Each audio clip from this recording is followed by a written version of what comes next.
नमस्कार, मैं योगेश राणा। केदार घाटी में कुछ ग्राम सभाओं ने अपने बाहर कुछ साइन बोर्ड लगा दिए, जिनको बाद में उत्तराखंड की पुलिस ने हटवा दिया। इन बोर्ड पर एक समुदाय विशेष के लोगों के गांव में प्रवेश पर रोक की बात लिखी हुई थी।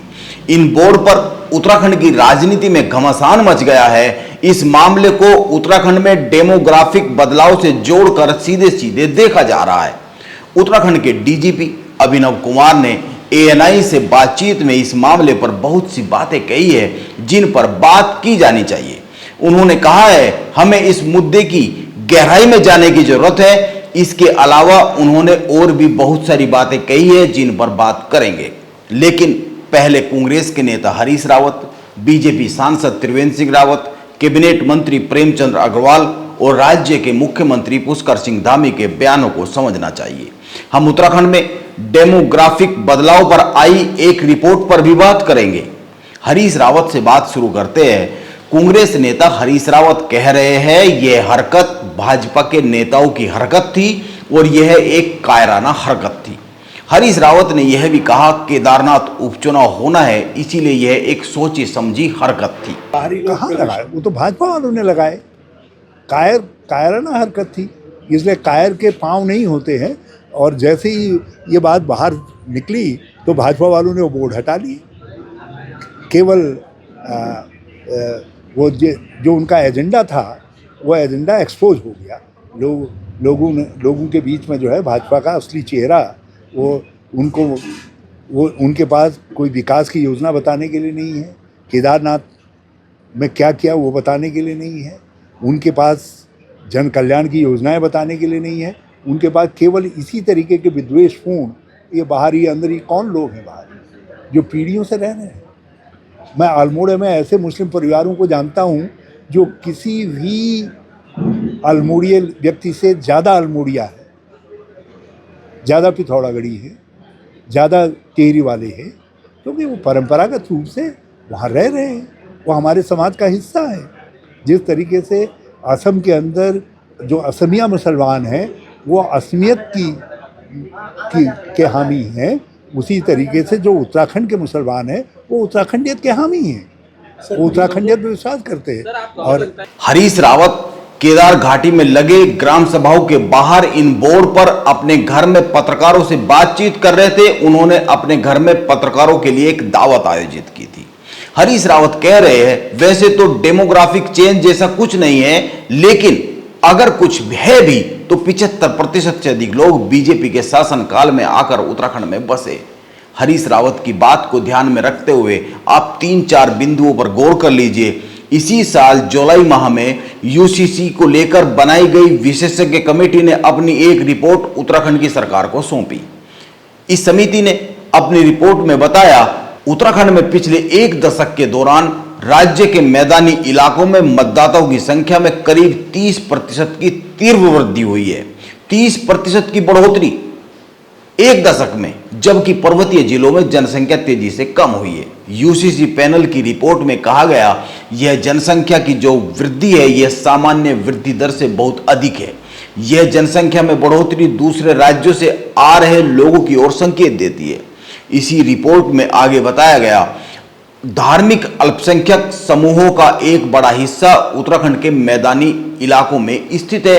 उदाहरण के लिए हरिद्वार और उधम सिंह नगर जिले में 34.3% और उधम सिंह नगर में 22.6% निवासी मुस्लिम हैं। इससे पहले 2021 के आखिरी में भी उत्तराखंड सरकार ने राज्य के सभी 13 जो जिले हैं वहां से खुफिया रिपोर्ट मंगाई थी। उस वक्त भी डेमोग्राफिक बदलाव को लेकर बहुत सारी खबरें आ रही थी, बहुत सारी सूचनाएं आ रही थी। इसके बाद उत्तराखंड सरकार ने ये रिपोर्ट मंगाई थी। यह रिपोर्ट डेमोग्राफिक बदलाव को लेकर ही थी। इस रिपोर्ट में भी पिथौरागढ़, चंपावत और अल्मोड़ा जैसे पर्वतीय जिलों में डेमोग्राफिक बैलेंस बिगड़ने की बात कही गई थी। अब आप एक अन्य बात पर गौर कीजिए। उत्तराखंड में अगर पिछले कुछ सालों की कुछ घटनाओं पर बात करें तो चारधाम रूट को लेकर अक्सर यह बात उठती रहती है। बाहरी राज्यों के लोग यहां पर आकर बड़े बड़े होटल और अन्य व्यावसायिक गतिविधियां शुरू कर रहे हैं। यह बार बार बात उठती है, जिसके कारण लोकल लोगों का कारोबार प्रभावित हो रहा है।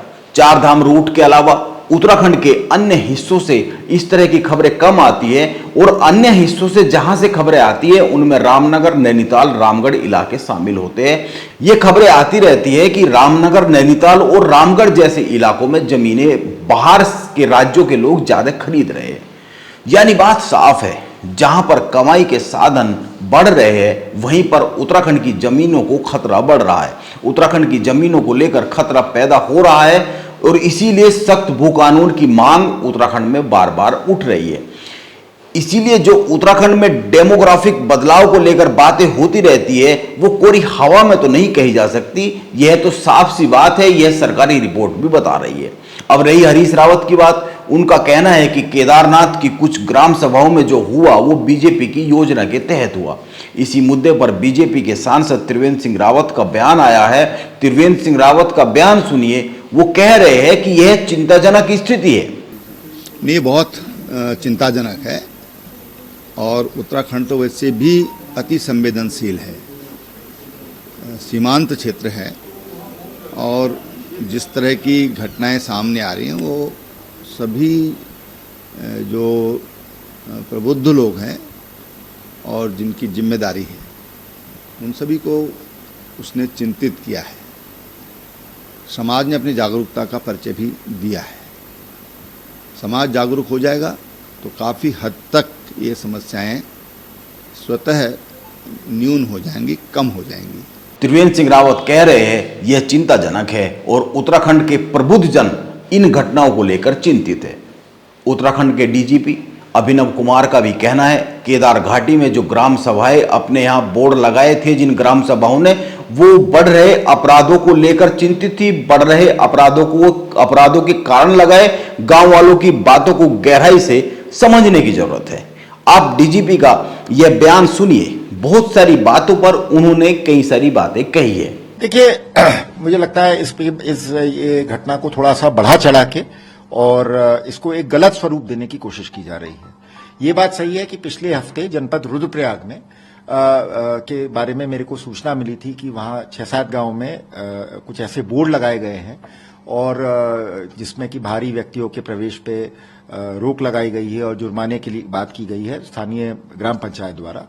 तो इसको अब उसमें शायद कुछ लोगों ने ये बताया मुझे और मतलब जो मेरे पास विजुअल भेजे थे उसमें ये था कि उसकी भाषा शायद इस प्रकार से थी कि ये प्रतीत हो रहा था कि वो सिर्फ एक वर्ग विशेष के या एक समुदाय के लोगों के खिलाफ वो बोर्ड्स लगे हुए हैं। तो जहां तक इसकी बात है, मुझे लगता है कि इसमें थोड़ा सा कुछ गलतफहमी है और इन बोर्ड्स को लगाने के पीछे जो हमारे स्थानीय नागरिकों की भावनाएं हैं, जो उनकी मंशा है, उसको सही रूप से मीडिया में नहीं प्रोजेक्ट किया जा रहा है। और इसमें मैं ये बताना चाहूंगा कि जो चूंकि वोट की भाषा हो सकता है थोड़ा वैसी कुछ लोगों को उस पर लोगों ने आपत्ति उठाई थी, तो वो भी हमने उनकी जिन लोगों ने प्रतिक्रिया व्यक्त की थी उनकी भी हमने भावनाओं का सम्मान करते हुए सबसे पहले तो पुलिस ने उन बोर्ड्स को हटाने के लिए जिला पंचायतों से ग्राम पंचायतों से आग्रह किया था। और मुझे बड़ी ये बताते हुए बड़ी खुशी है कि वहां स्थानीय जो सरपंच वगैरह थे उन्होंने भी इस चीज की संवेदनशीलता को समझते हुए वो बोर्ड तत्काल हटा दिए थे और उसमें पुलिस जांच करी क्या वो था। लेकिन हमें थोड़ा सा इसकी डेप्थ में जाना चाहिए। देखिए, उत्तराखंड के जो पहाड़ हैं, जो वहाँ हमारे गांव बसे हुए छोटे छोटे गांव हैं और जो वहाँ पे हमारी जो जनता है जो पीढ़ी दर पीढ़ी से वहाँ रह रही है, ऐसा कुछ नहीं है कि वो लोग बाहर के व्यक्तियों के प्रति कोई राग द्वेष की भावना रखते हों या कोई उनके मन में कोई नफरत वाली बात हो। उनका उत्तराखंड पौराणिक काल से तीर्थ यात्रियों के लिए तो एक हमेशा वेलकम करता आया है। शंकराचार्य जी से लेके कहां से लोग आके यहाँ आध्यात्म और धार्मिक कार्यों में सैकड़ों सालों से आते रहे हैं। और इधर पिछले आज़ादी के बाद से और आज़ादी से पहले से भी मसूरी, देहरादून, रानीखेत, अल्मोड़ा, कौसानी, ये सब अंग्रेजों के टाइम से ही पर्यटन के पुराने पर्यटक स्थल रहे हैं, केंद्र रहे हैं। तो यहाँ हमेशा से बाहर के लोगों का स्वागत रहा है, कोई दिक्कत नहीं है। लेकिन साथ ही साथ हमें ये भी समझना चाहिए कि जो हमारे पर्वतीय गांव हैं, छोटे छोटे गांव हैं, वहाँ की स्थानीय जनता के मन में एक स्वाभाविक आशंका है जब बाहर से आके लोग कई प्रकार के अपराध कर जाते हैं, चोरी की घटनाएं हो जाती हैं कई बार, जहां पे पहले कभी चोरी नहीं हुई थी वहां सड़कें बनने के बाद चोरी। पहाड़ तो इस बात के लिए मशहूर था कि भाई वहां लोग घरों में ताला भी नहीं लगाते थे, लेकिन इधर हमने देखा है जब से राज्य बनने के बाद जैसे जैसे सड़कों का जाल बढ़ा है और मतलब नीचे से ऊपर जाने में लोगों को सुगम हो गया है, तो उसमें फिर अपराध वहां पे छोटे छोटे गांव में होने लगे हैं।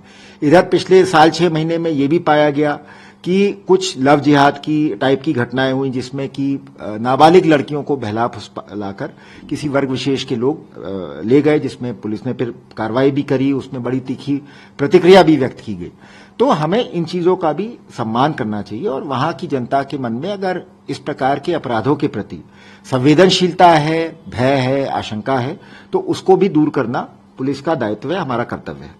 उत्तराखंड में लव जिहाद और लैंड जिहाद के मामले बढ़ रहे हैं। राज्य के मुख्यमंत्री पुष्कर सिंह धामी भी कहते रहते हैं कुछ लोग लव जिहाद और लैंड जिहाद के तहत एक सुनियोजित तरीके से काम कर रहे हैं उत्तराखंड को लेकर, और हम उनको कामयाब नहीं होने देंगे। देखिए, उत्तराखंड बहुत शांतिपूर्ण तरीके से चलने वाला राज्य है। सभी एक दूसरे के साथ बहुत भाईचारे के साथ रहते हैं और कोई भी अगर कानून को तोड़ेगा तो कानून उसके साथ सख्ती से काम करेगा।